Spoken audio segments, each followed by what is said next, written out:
Hello everyone, welcome to the session. आज हम discuss करने जा रहे हैं ग्रेड 6 सीबीएसई की science lesson number 12 electricity and circuit के बारे में पढ़ेंगे। देखिए, हम आम जीवन में देखते हैं, हम बिजली का इस्तेमाल बहुत तरीके से करते हैं। लैंप जलाने में, जो इलेक्ट्रिक लैंप होते हैं, ट्यूब लाइट्स के लिए, जो हम म्यूजिक सुनते हैं उसमें भी बिजली का इस्तेमाल होता है, टीवी देखने के लिए, कूलर्स, फैंस, सब जगह हम लोग बिजली का इस्तेमाल करते हैं। तो जो बिजली है वो सबसे ज्यादा यूज होने वाला एक एनर्जी का सोर्स है और सबसे कन्वीनियंट भी है, आसानी से मिल जाता है। हम अपनी जिंदगी नहीं इमेजिन कर सकते बिजली के बिना। तो ये बिजली आती कहाँ से? ये पावर स्टेशन से आती है और अलग अलग घरों तक पहुंचाई जाती है एक तार के जरिए। अगर आपको बिजली नहीं मिलती है रात के टाइम पे तो बिल्कुल डार्कनेस हो जाती है। इस टाइम पे आप लोग टॉर्च का इस्तेमाल करते होंगे, अगर कुछ पढ़ाई करनी है, होमवर्क रह गया तो बिजली नहीं होती है तो टॉर्च का इस्तेमाल होता है। अब ये टॉर्च कैसे लाइट देती है, क्योंकि बिजली तो है ही नहीं है। देखिए, टॉर्च के अंदर इलेक्ट्रिक सेल्स होते हैं, तो जो इलेक्ट्रिसिटी है जो टॉर्च के बल्ब को मिलती है वो इलेक्ट्रिक सेल के द्वारा मिलती है। अब ये जो इलेक्ट्रिक सेल है ये हम हर जगह यूज करते हैं, अलार्म क्लॉक में, रिस्ट पे डालने वाली जो घड़ी है, रेडियोज में, कैमरास में। ये ड्राई सेल होते हैं, घड़ियों में भी इसका इस्तेमाल होता है, इसको हम ड्राई सेल बोलते हैं। आपने देखा होगा, एक सेल को आप देख सकते हैं, एक साइड पे पॉजिटिव टर्मिनल लिखा होता है, एक साइड पे नेगेटिव टर्मिनल लिखा होता है। एक साइड पे आपको दिखाई देगा एक छोटी सी मेटल की कैप होती है, बाहर की साइड को उसका स्ट्रक्चर निकला होता है और एक साइड पे सिंपल डिस्क होती है। पॉजिटिव नेगेटिव टर्मिनल जरूरी है सेल पे लिखा होना। जो डिस्क है वो नेगेटिव टर्मिनल पे होती है, फ्लैट याद रखना नेगेटिव, और जो पॉजिटिव टर्मिनल है वो उठा हुआ होता है। तो जो ड्राई सेल है उसके दो टर्मिनल होते हैं, पॉजिटिव और नेगेटिव, और अंदर उसके केमिकल स्टोर्ड होते हैं जिसकी वजह से बिजली प्रोड्यूस होती है। जब वो केमिकल जो इलेक्ट्रिक सेल के अंदर होते हैं, जब वो यूज हो जाते हैं, खत्म हो जाते हैं, तो जो सेल है वो काम नहीं करता, वो इलेक्ट्रिसिटी नहीं प्रोड्यूस करता, तो उसको एक नए सेल के साथ रिप्लेस किया जाता है, बदला जाता है। साल भर तो वो चलते नहीं है, थोड़ी देर चलते हैं, इस्तेमाल पे डिपेंड करता है और फिर आपको नए सेल लाने पड़ते हैं। तो ऐसा करते हैं, एक बार टॉर्च का स्ट्रक्चर देखते हैं। टॉर्च के अंदर आप देखेंगे कि जो सेल्स है वो एक के बाद एक कनेक्टेड है, पर वो कनेक्टेड कैसे, जुड़े कैसे हुए हैं? ऐसे नहीं है कि नेगेटिव टर्मिनल के साथ नेगेटिव टर्मिनल जुड़ा हुआ है, बिल्कुल भी नहीं। नेगेटिव के साथ अगले सेल का जो पॉजिटिव टर्मिनल है वो जुड़ा हुआ होता है। तो ये करेक्ट ऑर्डर होता है। साथ में सेम टर्मिनल नहीं जोड़ते, उल्टे टर्मिनल्स को हम लोग जोड़ते हैं। साइड पे आप देख सकते हैं स्विच है, पिछली साइड पे एक स्प्रिंग है और आगे की तरफ को बल्ब जलता है। जब हम स्विच को ऑन करते हैं सर्किट पूरा हो जाता है, जिसकी वजह से बल्ब जो है वो चल जाता है। अब ये जो सेल्स को हम एक के बाद एक लगाते हैं, वो कॉम्बिनेशन को जो इलेक्ट्रिक सेल्स का होता है उसे हम बैटरी बोलते हैं। इस तरीके की बैटरी जगह जगह इस्तेमाल होती है। आजकल की डेट में जो इलेक्ट्रिक सेल है वो बटन की शेप में आते हैं, छोटे छोटे, आप देख सकते हैं, जो हम घड़ियों में यूज करते हैं। क्योंकि वो बटन के आकार के होते हैं इसलिए उसे बटन सेल्स बोला जाता है।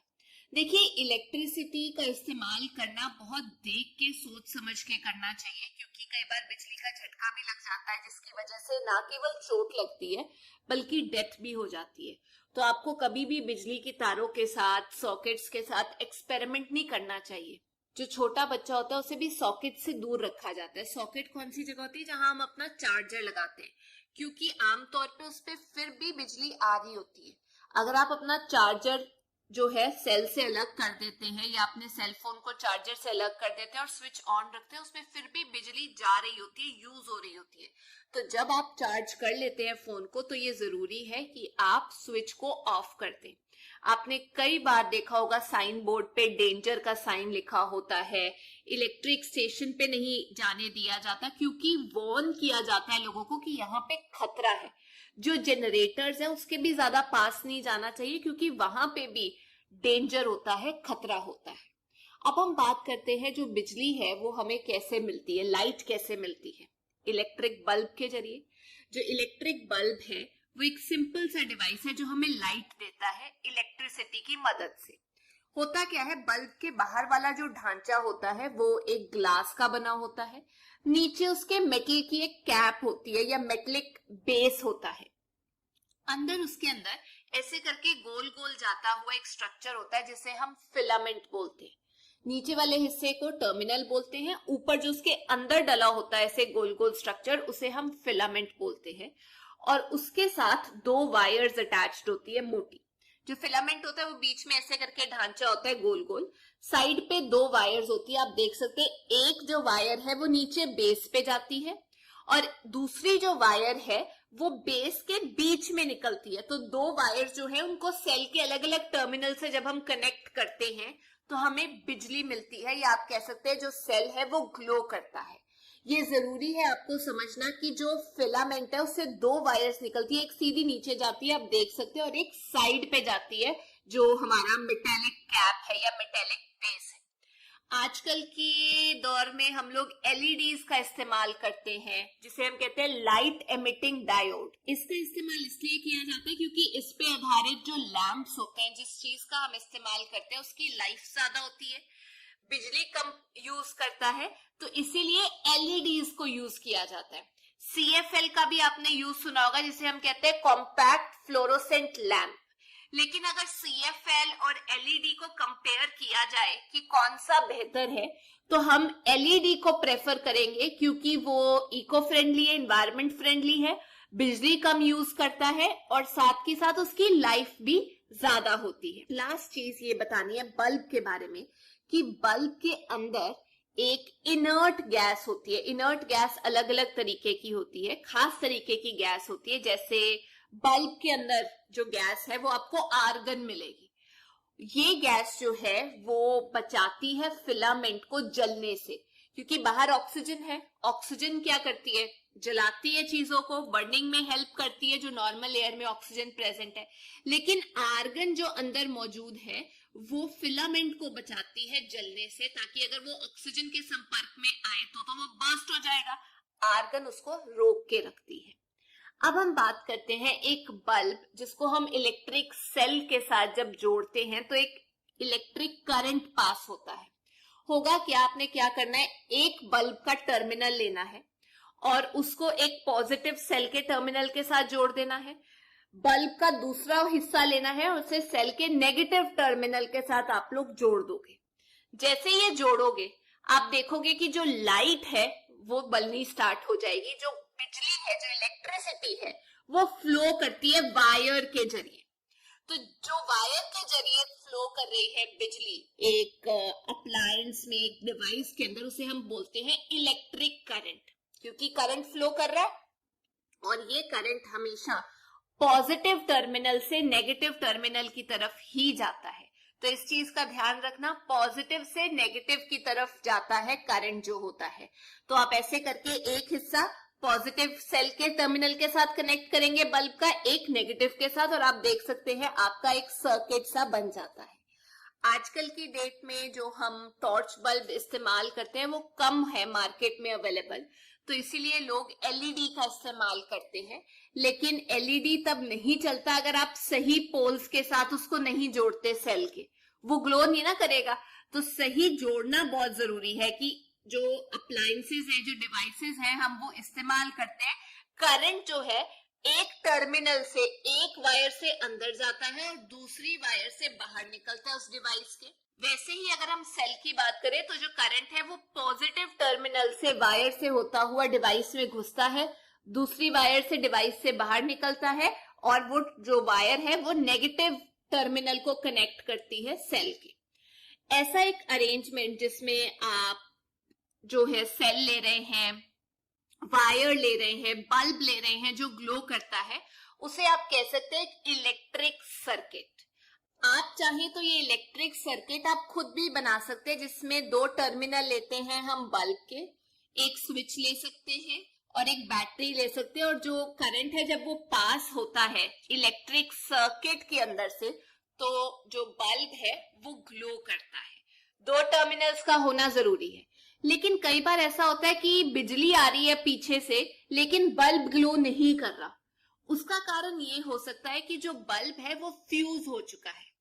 बल्ब जो है वो फ्यूज हो चुका है। क्यों हो चुका है? क्योंकि उसके अंदर से जो एक टर्मिनल बिजली लेकर आ रहा है वायर का, वो कनेक्ट नहीं हो पा रहा दूसरे टर्मिनल के साथ, बाहर नहीं जा रही बिजली, क्योंकि अंदर कनेक्शन लूज है।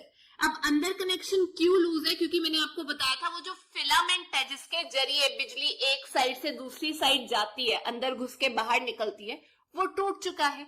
अब जब वो फिलामेंट ही नहीं काम कर रहा तो सर्किट पूरा नहीं हो सकता, इसीलिए जो बल्ब है वो लाइट नहीं दे पाता, क्योंकि जो सर्किट है वो पूरा नहीं है। आप यहाँ पर इमेजेस देख सकते हैं किस किस तरीके की है। कुछ जो है इसमें से गलत अरेंजमेंट है जिसमें जो बल्ब है वो ग्लो नहीं करेगा। पहला और लास्ट वाला ठीक है, क्योंकि जो सही टर्मिनल है उसके साथ जोड़ना बहुत जरूरी होता है सेल के और बल्ब के, ताकि जो बल्ब है वो ग्लो करे और एक इलेक्ट्रिक सर्किट बन जाए। उस केस में जो सेल का एक टर्मिनल है वहीं से दोनों वायर्स निकाल के आप अलग अलग हिस्सों में नहीं ना डाल सकते बल्ब के, तो बल्ब ग्लो नहीं करेगा। एक टर्मिनल वायर का अंदर जाएगा सेल के साथ कनेक्ट होके, और एक टर्मिनल जो है वो बिजली को वापस बाहर की तरफ को फ्लो करने देगा। अब ये जो फ्लो करता है, मान लीजिए आपने इसको कंट्रोल करना है कि कभी लाइट चले कभी ना चले। जैसे हमारे घर में इलेक्ट्रिक स्विच होते हैं, ये इलेक्ट्रिक सर्किट का ही एक हिस्सा होते हैं। कई बार आप बिजली को कंट्रोल करते हैं उस स्विच को बंद करके, फ्लो रोक देते हैं।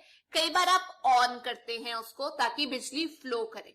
तो ये दो पोजीशन होती है स्विच की, ऑन या ऑफ। जब ऑन होगा तो इलेक्ट्रिक सर्किट पूरा हो जाएगा, करंट फ्लो करेगा। जब ऑफ होगा तो इलेक्ट्रिक सर्किट पूरा नहीं हो पाएगा, जिसकी वजह से जो बल्ब है या कोई और चीज है वो ग्लो नहीं कर पाएगी। अब ये जो इलेक्ट्रिक स्विच है ये अलग अलग साइज में आकार में आते हैं, आप देख सकते हैं। जो कैलकुलेटर हम यूज करते हैं या रिमोट कंट्रोल एसी का यूज करते हैं, कंप्यूटर का जो कीबोर्ड यूज करते हैं, वो बटन्स भी एक तरीके से आप कह सकते हैं स्विच का काम करते हैं। ये मैंने ऑन किया ऑफ कर दिया, ऑन किया ऑफ कर दिया, कि अब बिजली फ्लो करेगी अब नहीं करेगी। ऑफ करने पे एसी बंद हो जाता है। आप चाहें तो एक कार्डबोर्ड लें और दो पिन्स नहीं होती वो ले लीजिए, एक वायर ले लीजिए, एक पिन जो है वो वायर को नीचे दबा दीजिए उसके साथ, ठीक है। और दूसरा जो हिस्सा है उसके अंदर आपने क्या करना है, सेफ्टी पिन लेना है, और सेफ्टी पिन का एक हिस्सा जो एक एंड है उसके अंदर से आपने पिन डाल के दूसरा वायर का हिस्सा दबा देना है। तो सेफ्टी पिन का जो दूसरा वाला हिस्सा है वो फ्रीली घूमेगा। एक साइड आपने पिन लिया और उसके अंदर वायर दबा दी, पर सेफ्टी पिन का दूसरा एंड उसमें नहीं जाएगा, आप देख सकते हैं। दूसरी साइड जो सेफ्टी पिन आपने लिया उसका एक एंड के अंदर से आपने पिन घुसाना है, वायर घुसानी है, आगे आपने बल्ब लगा देना है और बैटरी लगा देनी है, एक इलेक्ट्रिक सर्किट बना देना है। आप यहाँ देख सकते हैं। अब जब आप वो सेफ्टी पिन को दूसरे पिन के साथ नेल के साथ कनेक्ट करेंगे, जोड़ देंगे, घूमता घूमता जब वो ऐसे करके टच करेगा, जोड़ने का मतलब टच करेगा वो दूसरे पिन को, तो हमारा इलेक्ट्रिक सर्किट कंप्लीट हो जाएगा। हम ये कहेंगे कि वो स्विच का काम कर रहा है, उसने ऑन कर दिया सर्किट को। जब आप सेफ्टी पिन को फिर से हटा देंगे, आप देख सकते हैं, तो हमारा जो करंट फ्लो है वो रुक जाएगा, बल्ब जो है वो ग्लो नहीं करेगा। तो हम ये कहेंगे हमारा जो स्विच है जब हमने पिन को हटा दिया तो वो ऑफ हो गया, क्योंकि बल्ब नहीं ग्लो कर रहा। अच्छा, एक और चीज है जिसे हम कहते हैं इलेक्ट्रिक कंडक्टर एंड इंसुलेटर।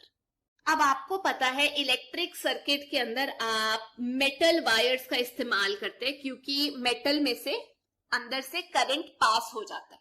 मान लीजिए आप कॉटन का थ्रेड इस्तेमाल कर रहे हैं, तो क्या आपको लगता है कि जो बल्ब है वो ग्लो करेगा? नहीं। जिस चीज में से करंट जा सकता है उसकी मदद से ही बल्ब ग्लो करता है। अब कई बार आपने देखा होगा डिटेक्टर या टेस्टर लेकर आते हैं देखने के लिए कि किसी डिवाइस में चीज में करंट फ्लो हो रहा है या नहीं। आप चाहें तो इसे घर पे बना सकते हैं। दो तारे लीजिए, एक एलईडी बल्ब ले लीजिए, एक सेल ले लीजिए, इन सबको कनेक्ट कर दीजिए जैसे मैंने यहाँ पे किया है। एक ए एंड है, एक बी एंड है, बीच में एक टर्मिनल से वायर जो है वो नेगेटिव एंड पे कनेक्टेड है सेल के और दूसरे पॉजिटिव के साथ, और फिर बल्ब लगाया हुआ है और बल्ब से जो बाहर निकल रही है उसको बी टर्मिनल नाम दे दीजिए। अब ए और बी को पकड़ के अगर आप वायर को पकड़ के किसी भी चीज के ऊपर टेस्ट करना चाहे, मान लीजिए आपके बुक में एक लिस्ट दी है कि इस चीज को चेक करो कि इसमें से करंट जाता है या नहीं, तो मैंने यहाँ टेबल भरा है। अगर मैं पेंसिल लेड को टच करती हूँ उस ए और बी टर्मिनल के साथ, तो बल्ब ग्लो करता है, मतलब वो एक इलेक्ट्रिसिटी को पास होने देती है अपने अंदर से। अगर मैं ए और बी को लेके जाके ग्लास के पास टच करती हूँ, दोनों एंड्स को जोड़ती हूँ ग्लास के आसपास, तो बल्ब ग्लो नहीं करता। रबड़ के आसपास बल्ब ग्लो नहीं करता। कैंची के आसपास लेकर जाती हूँ, उसको टच करती हूँ, तो बल्ब ग्लो करता है। लकड़ी के आसपास नहीं ग्लो करता। चम्मच या आयरन नेल के आसपास ग्लो करता है, प्लास्टिक के आसपास ग्लो नहीं करता। तो हमने ये देखा, जब दो एंड्स को हम इन सब चीजों के साथ टच करते हैं तो कई केस में बल्ब जो है वो ग्लो करता है, लाइट देता है, कई केसेस में बल्ब ग्लो नहीं करता।